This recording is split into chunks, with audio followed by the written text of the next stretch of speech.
সে। পরেশ ভালোবাসে ছোঁয়াকে। ছোঁয়ার বফ থাকুক এমন কামনা সে কিভাবে করতে পারে? এটা অন্যায়, ভারী অন্যায়। সন্ধ্যা হতেই ছোঁয়ার বাসায় হাজির হলো রূপালী। তাকে দেখে ছোঁয়া অন্য বিষয়ে গল্প শুরু করলো। রূপালী বলল, অনেকক্ষণ ধরেই তোর বকবকানি শুনছি। বকবকানি? হুম। আমি ডাক্তারবাবুর কথা শুনতে চাই। এই রে, যে ভয়টা ছোঁয়া পেয়েছিল সেটাই হয়েছে। ছোঁয়া এতক্ষণ ইচ্ছে করে অন্য প্রসঙ্গে কথা বলছিল। পরশের যে বিয়ে ঠিক হয়ে আছে এটা জানলে যে সে কষ্ট পাবে। রূপালী বলল, আজ কি কি করেছে ডাক্তারবাবু, বল না। আসলে রূপালী, কি? তোর ওনাকে ভালো লাগতে শুরু করেছে? ধ্যাত, আরে মজা করলাম। তোর কিভাবে অন্য কাউকে ভালো লাগতে পারে?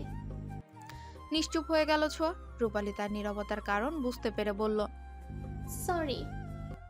সরি কেন? আমি আসলে। বাদ দে। হুম। ডাক্তার পরশের বিয়ে ঠিক করা আছে তার বান্ধবীর সাথে। আজ তাকে দেখেছি, আমি বেড়াতে এসেছিল। ছোঁয়ার কথা শুনে রূপালী হো হো শব্দে হেসে উঠল। সে অবাক হয়ে বলল, হাসছিস কেন? দিনের বেলায় স্বপ্ন দেখছিলাম আমি। এভাবে বলছিস কেন? পথ চলতে যে কাউকে ভালো লাগতেই পারে। ভালো লাগারও লিমিট দরকার। মন খারাপ করেছিস?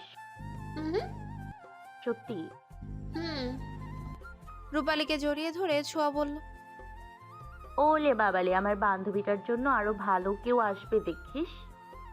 দিনটা ভালোই কাটছিল, কিন্তু ছোঁয়ার এমন প্রশ্ন করার কারণ পরশ ধরে নিয়েছিল অন্য কিছু।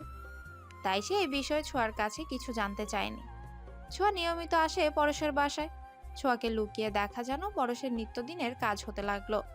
তবে মাঝখানে ঘটে গেল একটা দুর্ঘটনা। সাফিনা আহমেদ ওয়াশরুমে হোঁচট খেয়ে পড়ে গিয়ে কোমরেও পায়ে ব্যথা পেয়েছেন। পা না ভাঙলেও ভালোই আঘাত পেয়েছেন তিনি। বিছানা ছেড়ে উঠতেই পারছেন না। ছোঁয়া যতটুকু সময় থাকে তার সেবা করতে মগ্ন থাকে। ছোঁয়ার এসব দেখে মুগ্ধ হলেন শফিউল আহমেদও। মায়ের মতো যত্ন নিয়ে সাফিনা আহমেদের সেবা করছে ছোঁয়া। এই অবস্থায় শফিউল আহমেদ ছোঁয়ার কাছে একটা আবদার করে বসলেন। মা, তুমি কিছুদিন এই বাড়িতে থাকবে।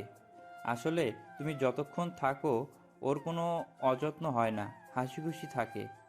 তাই বলছিলাম কি, যদি কিছুদিন এখানে থাকো ভালো হয়।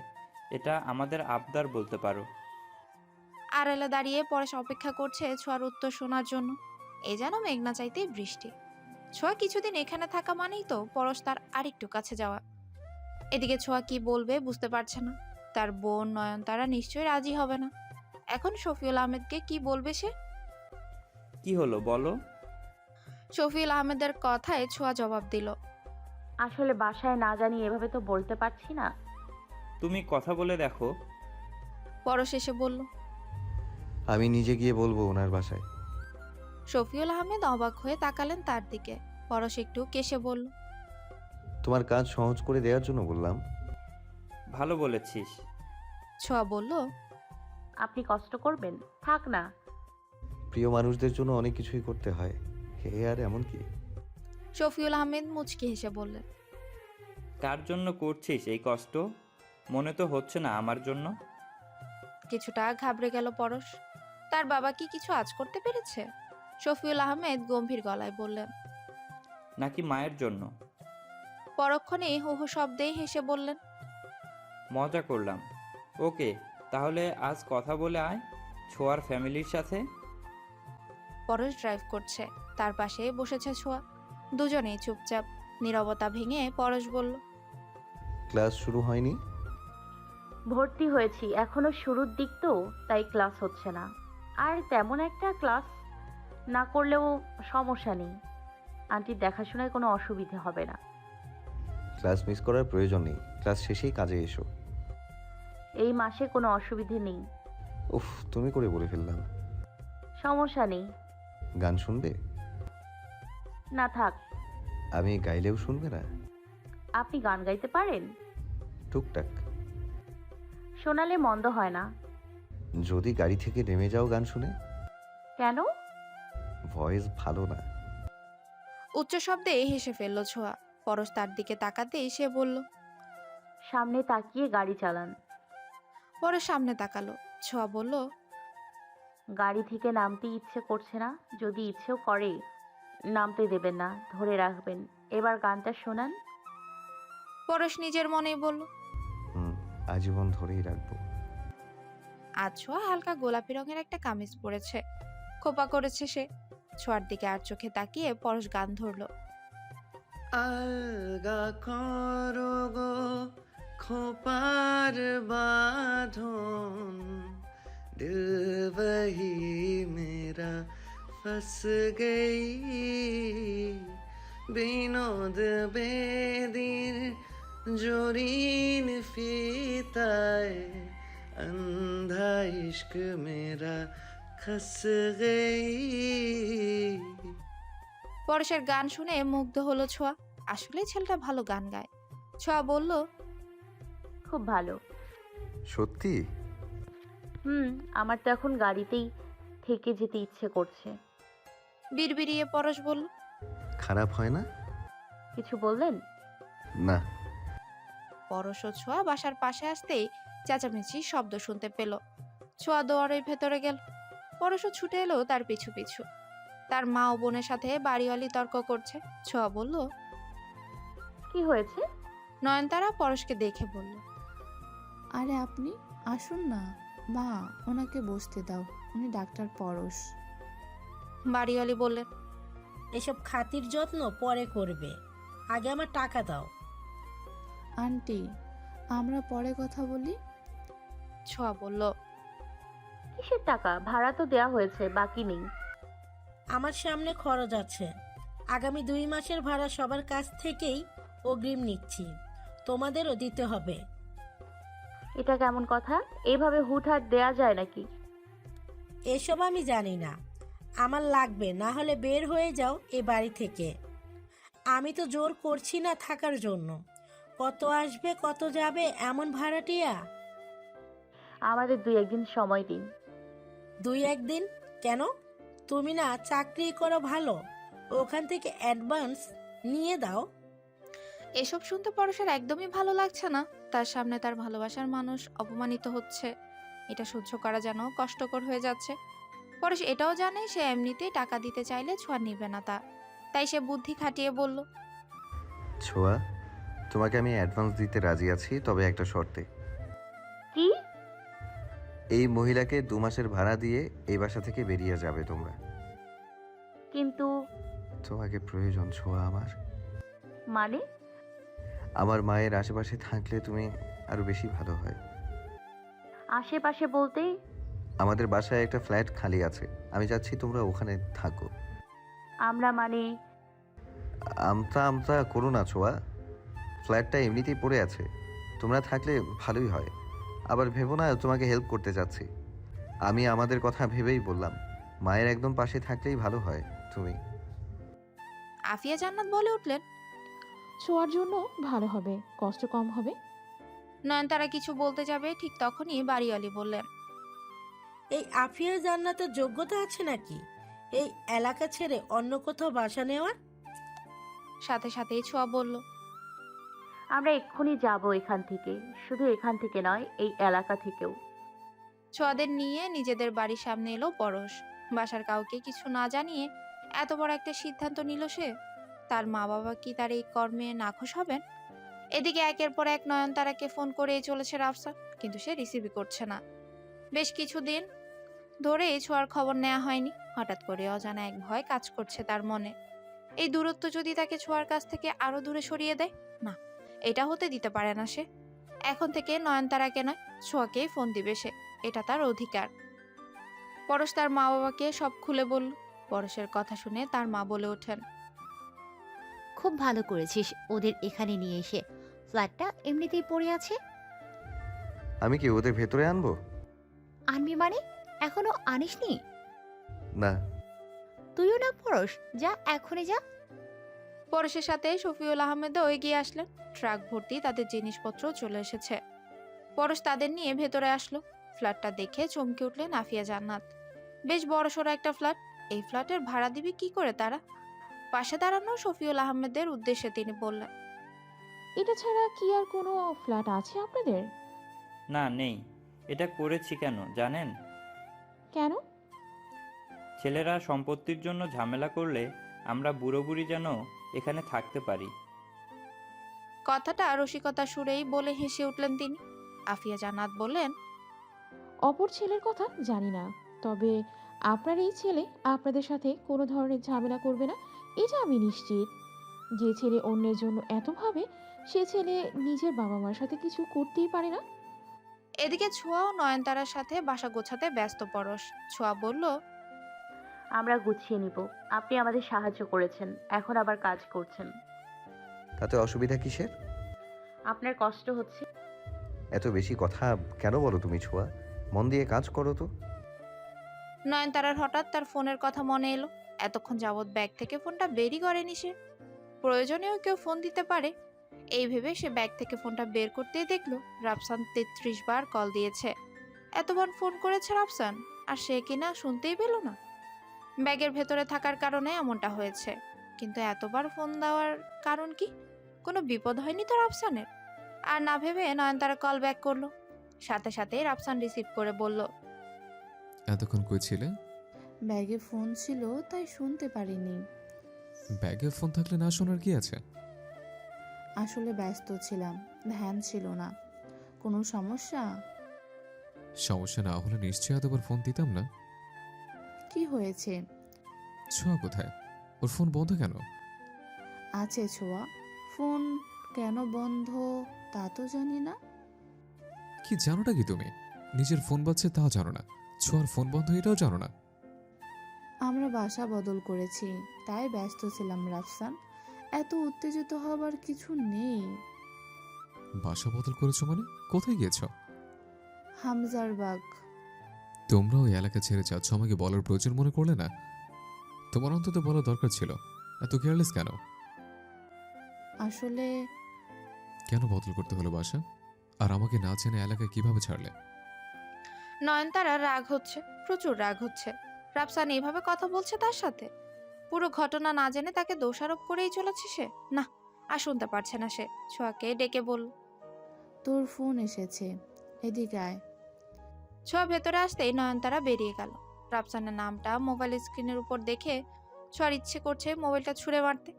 এই একটা লোককে সবচেয়ে বেশি অপছন্দ করে সে। ওপাশ থেকে রাফসানের হ্যালো হ্যালো বলা শুনে ছোঁয়া বলল, জি বলুন। ছোঁয়া, তোমার বাসা বদলালে কেন? ছোঁয়া সবটা জানালো রাফসানকে, তবে পরেশের কথাটা বলল না। কেননা আফিয়া জান্নাত আগেই নিষেধ করেছেন ছোঁয়া এখানে কাজ করে, এটা যেন সে না জানে। রাফসান বলল, এত দূরে গেলে কেন? নিশ্চয়ই নয়নতারা দিয়েছে বুদ্ধি। ওর খাও বলে কি সব শুনতে হবে? আশেপাশে বাসা নিতে, তাহলে আমার ফ্যামিলি তোমাদের খেয়াল রাখতে পারতো। আপু কিছু করেনি, ওকে টানবেন না শুধু শুধু। আমার পরিচিত একজনের বাসায় এসেছি। শান্ত গলায় রাফসান বলল, তুমি রাগ করলে? আমি তো ভালোর জন্যই বললাম। যার তার সাথে ছোঁয়া রাগ করে না। ছোঁয়ার এমন ব্যবহারের কারণ অজানা নয় রাফসানের। এর চেয়ে বেশি কিছু তার কাছে আশাও করে না সে। তবুও তো মন এত বেহায়া কেন? ছোঁয়া ফোনের লাইনটা কেটে বোনকে ডাকলো। নয়নতারা আসতে ছোঁয়া বলল, এই লোকটার এত কথা শুনো কেন আপু? কিছু বলেনি আমায়। মিথ্যে বলো না, আমি বুঝি না কেন তুমি ওনার কোনো দোষ দেখতে পারো না। রাগে হনহনিয়ে বেরিয়ে গেল ছোঁয়া। নয়নতারা বলল, ভালোবাসি বলে। সাফিনা আহমেদকে দেখতে এসেছেন আফিয়া জান্নাত। তার পাশেই বসে আছেন তিনি। কথায় কথায় সাফিনা আহমেদ বললেন, কোনো সংকোচ করার প্রয়োজন নেই, যে কোনো প্রয়োজনে আমাদের বলবেন। এই কয়েকদিনে ছোঁয়া আমার মনটা জিতে নিয়েছে। একটা মেয়ে নেই বলে অনেক আফসোস ছিল, এখন থেকে সেটাও নেই। ভীষণ ভালোমেশে। সাফিনা আহমেদের কথা বলেই যাচ্ছেন। তার কথা শুনে আফিয়া জান্নাতের চোখের কোণে পানি চলে এলো। এ কদিনে তার মেয়েকে কতটা আপন করে নিল এরা। সবেমাত্র ঘর গোছানো শেষে বসলো ছোঁয়াও নয়নতারা। পরশও বেরিয়ে গেল। আফিয়া জান্নাত এসে বললেন, ভালোই হলো ওই বাসা থেকে চলে এসেছি। আমার সামর্থ্য থাকলে 4 মাসের ভাড়া দিয়ে দিতাম। আমি কখনোই অন্যায় প্রশ্রয় দিতাম না মা, কিন্তু উনি যেভাবে কথা শোনাচ্ছিলেন তোমাকে, তাই এই সিদ্ধান্ত নিয়েছি। তবে ওনাকে টাকা বেশি দেয়া হয়নি, এই মাসেরটা এমনিতেও দিতে হতো। বাসা ছাড়ার 1 মাস আগে তাকে বলতে হবে। আমাদের বলেছিলেন শুরুতেই, তাই বের হবার আগে আগামী মাসের টাকাটাও ওনার প্রাপ্য। আমরা তো ওনার মতো বেইমান না, তাই কোনো ঝামেলা ছাড়া বেরিয়ে পড়েছি। না হলে যেভাবে আচরণ তিনি করছিলেন। ছোঁয়াকে থামিয়ে আফিয়া জান্নাত বললেন, সব ঠিক আছে, কিন্তু এই বাসার ভাড়া কত? মনে তো হয় অনেক হবে। আমি ডাক্তার পরশের সাথে কথা বলবো। ছোঁয়া খুঁজতে লাগলো পরশকে। শফিউল আহমেদ জানালেন সে ছাদে আছে। ছোঁয়া ছাদে এসে দেখলো রেলিং এর পাশে দাঁড়িয়ে আছে পরশ। ছোঁয়া বলল, আসবো? এই সময় ছোঁয়াকে দেখে খানিকটা অবাক হলো পরশ। বলল, তুমি? এত চমকানোর কি আছে, আসতে পারি না? কেন নয়? পরশের দিকে ধীরে ধীরে ছোঁয়া এগিয়ে এসে বলল, শুনেছি ছেলেরা ছাদে আসে সিগারেট খাওয়ার জন্য। আমি খাই না। ড্যাব ড্যাব চোখে তার দিকেই তাকিয়ে আছে ছোঁয়া। পরশ বলল, মিথ্যে বলছি না। ছেলে বলেই যে সিগারেটের ধোঁয়া উড়াতে হবে এমন কোনো কথা নেই। হুম। কোনো দরকারে এসেছো? হ্যাঁ, আসলে বাড়ি ভাড়া নিয়ে কোনো কথা হয়নি। পরশ জানতো এমন কিছুই ছোঁয়া বলবে, এটার প্রস্তুতি সে আগে থেকেই নিয়ে রেখেছিল। পরশ বলল, ভাবছি তোমার বেতন থেকে কেটে রাখবো। মাথা নেড়ে সম্মতি জানালো ছোঁয়া। পরশ বলল, আমার একটা অনুরোধ ছিল। বলুন। এখন যেহেতু একই বাসায় আমরা আছি, তাহলে মায়ের সাথে আরো বেশি সময় তুমি কাটাও। আমি বেতন বাড়িয়ে দিব। আপত্তি জানালো না ছোঁয়া। সাফিনা আহমেদের সঙ্গে তার ভালোই লাগে। ছোঁয়া চলে যেতে চাইলে পরশ বলল, আজকের চাঁদটা কিন্তু অনেক সুন্দর। চাঁদের সৌন্দর্য কিভাবে উপভোগ করা যায়? এক ধ্যানে এক দৃষ্টিতে তাকিয়ে থেকে। পরশের কথা মতো চাঁদের দিকে তাকালো ছোঁয়া, আর তার দিকে পরশ। তার মনে হচ্ছে আজ চাঁদের সৌন্দর্য হার মানছে ছোঁয়ার কাছে। ছোঁয়ার ঠোঁটের কোণে এক চিলতে হাসি। এ যেন মন মাতানো, নয়ন জোড়ানো, অদ্ভুতপূর্ব এক দৃশ্য। পরশের মনে হয় সে যেন আর লৌকিক জগতে নেই। সে এখন বিচরণ করছে অচেনা অজানা এক জগতে, যে জগতে শুধুমাত্র ছোঁয়াকেই চেনে সে। পরশের দিকে চোখ পড়তেই ছোঁয়া বলল, আসলেই এভাবে সৌন্দর্য উপভোগ করা যায়? পরশ কিচ্ছু বলল না। ছোঁয়া মৃদু স্বরে তাকে ডাকলো। পরশ কোনো সাড়া দেয় না। ছোঁয়া আবারও ডাকলো, এই যে শুনছেন? পরশ এতক্ষণে নড়েচড়ে উঠল। সে ভাবনার জগৎ থেকে বাস্তবে ফিরে এসে বলল, হ্যাঁ বলো। আমি যাচ্ছি। যাবে? হুম। আচ্ছা। ছোঁয়া চলে যেতেই পরশের মোবাইলে তোহার ফোন আসলো। তোহাকে আজকের ঘটনা সবকিছুই বলল সে। তোহা বলল, সব করছিস কিন্তু তার বফ আছে কিনা জানতে পারলি না। এই সময়ে ওই বয়সী মেয়ে সিঙ্গেল থাকার কথা না। বফ থাকলে এত কষ্ট সব বৃথা যাবে। মোটেও না। ওর বফ থাকলেও আমি ওকে বিপদের মুখে ফেলে দিয়ে আসতে পারি না, কেননা আমি ওকে ভালোবাসি। তবুও পরশ, তবুও তোর জানতে হবে ছোঁয়ার জীবনে স্পেশাল কেউ আছে কিনা। কিন্তু কিভাবে? যেভাবেই হোক, এটা না জেনে এই ব্যাপারে আর অগ্রসর হওয়া ঠিক হবে না পরশ। তোহার কথায় যুক্তি আছে। পরশে খুব তাড়াতাড়ি জানতে হবে ছোঁয়ার জীবনে প্রেমিক নামক কোনো পুরুষ আছে কিনা। সকালে এই বাগানে হাঁটছিল পরশ। ছোঁয়াকে কিভাবে নিজের করে পাওয়া যায় এটাই তার মাথায় ঘুরপাক খাচ্ছে। কিন্তু এখনো পর্যন্ত জানতে পারলো না তার কোনো প্রেমিক আছে কিনা। ভাবতে ভাবতেই রূপালীর দেখা পেল সে। রূপালী সালাম জানিয়ে বলল, ছোঁয়ার সাথে দেখা করতে এসেছি। রূপালীকে দেখে পরশের মাথায় একটা বুদ্ধি চলে এলো। রূপালীর মাধ্যমে জানতে পারবে ছোঁয়ার সম্পর্কে। পরশ বলল, আচ্ছা রূপালী, একটা কথা বলুন তো। কি? এভাবে সারাক্ষণ যে ছোঁয়াকে কাজে ব্যস্ত রাখছি, ওর প্রেমিকের সাথে কথা বলতে দেখা করতে সমস্যা হচ্ছে, তাই না? ছোঁয়ার বফ আছে আপনি কিভাবে জানেন? রূপালীর কথা শুনে হতাশ হলো পরশ। তার মানে তোহার কথাই সত্য? পরশ বলল, এই বয়সী মেয়েদের বফ থাকে স্বাভাবিক। ও তাই বলেন। আমিও ভাবছি ছোঁয়া প্রেম করছে আর আমি জানি না। তার মানে ওর বফ নেই? না তো। রূপালীর কথা শুনে যেন হাফ ছেড়ে বাঁচলো পরশ। মনের মাঝে এক ধরনের শান্তি অনুভব করছে সে। রূপালী বলল, আমি আসি। রূপালী চলে যেতেই তোহাকে ফোন দিল পরশ। তাকে সবটা জানাতেই তোহা বলল, এই তো সুযোগ, এবার লেগে পড় পটাতে। তোর কি মনে হয় ও আমাকে পছন্দ করবে? কেন নয়, কোনো দিকে কম আছে তোর? অবশ্য আমারও কোনো দিকে কম নেই। হাসতে লাগলো তোহা। পরশ বলল, তুই কি কষ্ট পেয়েছিস? তোর জন্য? পাগল নাকি, জাস্ট মজা করলাম।